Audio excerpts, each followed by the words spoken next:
فاستجاب لله وللرسول إذا دعاه لما يحييه وثابر واستكثر وأعطى واتقى وصدق بالحسنى واستبشر. الله أكبر ولله الحمد.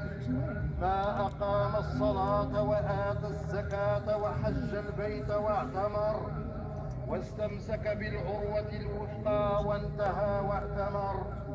الله أكبر ولله الحمد. ما صام نهاره واحتسب واصطبر وقام ليله ورتل وخشع واستغفر. الله أكبر ولله الحمد. ما تفكر في آيات الله وتذكر واستبصر ورفع الأكف بالدعاء وتضرع واستنصر. الحمد لله الذي نزل الفرقان على عبده ليكون للعالمين نذيرا